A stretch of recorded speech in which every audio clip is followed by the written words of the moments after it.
Guys, welcome back to my channel. So today we're going to be talking about two different recommendations that I have for beginners, or it doesn't matter what level you are in your Swedish journey.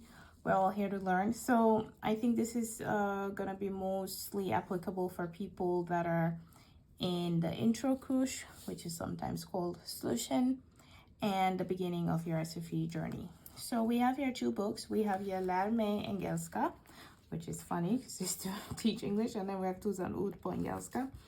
And what is amazing about these books, so I think I'm going to begin with this. What is incredible about these books is that even though it's to learn English, excuse the funny writing, my stepdaughter had written all over this. These books have everything, of course, in Swedish and in English. So you have here the alphabet, which is nice when you're beginning and learning how to pronounce the alphabets. The letters of the alphabet, excuse me, and you have here numbers, counting, but as you see, everything is in Swedish and in English. Even the instructions are in Swedish. So this was something very fun that kids could use, you could use, you know, if you moved here with your family, and you could play. And I use this a lot to play with my daughter, to get her to learn some English words and stuff, but it was super helpful for me, of course, to also learn Swedish words and basic words that I would need. So here we have the body, and here we have clothes, and all of these are topics that you are going to be going over when you begin the Solution course, or the introduction course, the 5-week cycle. And the star of the show, of course, is this book called Tusen ord på engelska. This is also presumably for learning English, and I guess it is tailored towards people who speak Swedish and want to learn English. But nonetheless, it's very colorful. It's so much fun. There's so many pictures. Everything is highly illustrated, and so you can easily make word to picture associations and remember the words that you're learning.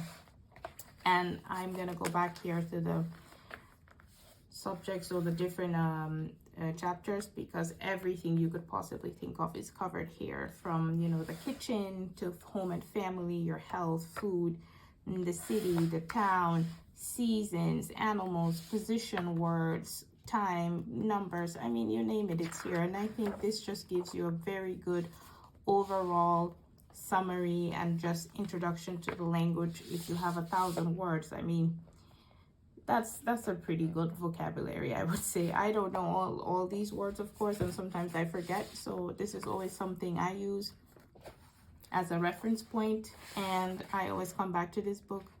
I started using this book actually even before I started SFI, because it took a long time for me to get registered and to be able to start. So I just used this to be able to, you know, learn a few words here and there, and to be able to make simple sentences, and, you know, be able to just have conversations with people, I guess.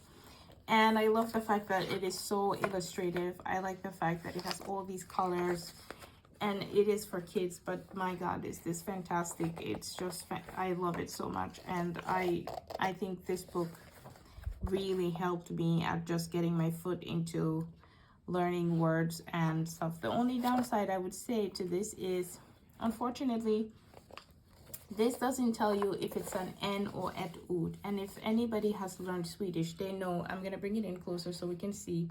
So it just tells you häst, eller svan, eller kanin.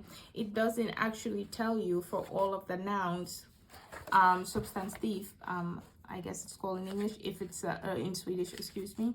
It wouldn't tell you if it is an N or ett ord. And I think that would become a problem. So I think if you have this, it's great to bring it into class and ask your teacher, hey, is this an N or ett ord? And you can have discussions and use it in class. You could simply Google Translate or Google the word to see, you know, if it's an N or ett ord. But that's going to be very important for you to know. It determines everything in Swedish, the sentence structure, the plural, what's happening in the entire sentence is going to be really broken down into N or ett ord. There are many YouTubers who've done videos about N and ett ord. You can find those. I'm going to be doing a video on how I learn words in Swedish and how I build vocabulary. And I had a trick on how to remember if something is an N or ett ord, because this is very difficult. For me especially it was, and I guess it's also difficult for a lot of people. But you know, that's the only downside to this. So I say I would use this just to know the words, but really make sure you know if it's an N or ett ord. That's the only thing I would say about that. But fantastic for vocabulary and fantastic for just, you know, getting started, both of these. I will link where you can get both of these below. I love these. It was super helpful, and I hope they will be very helpful for you too in your SFI journey. Please like, subscribe, comment, share this video.